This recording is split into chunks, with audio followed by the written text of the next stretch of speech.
Assalomu alaykum hurmatli xo'roz ishqibozlari. Bu videomiz qanday qilib har tomonlama yetuk mukammal zot yaratish haqida bo'ladi.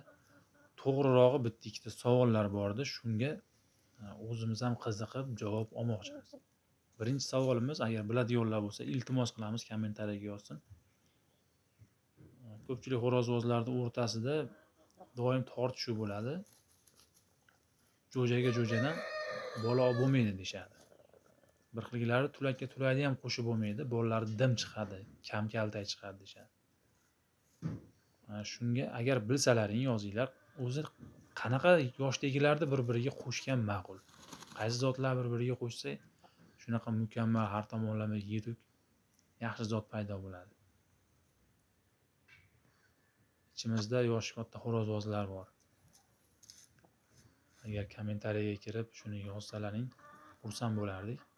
Yaqinda bitta aka bilan gaplashib qolsam, aytayapti, qora makiyonlarga qo'shish kerak, qanaqa xo'rozlar bo'lsa ham. Qoralar yirik bola beradi. O'sha 5 kg tevasida chiqadi bolasi deyapti. Ganoylarga qo'shib bola olish kerak deyapti. Shunga sizlarning fikrlaring qanaqa? Iltimos qilamiz, kommentariyaga yozib qoldiringlar.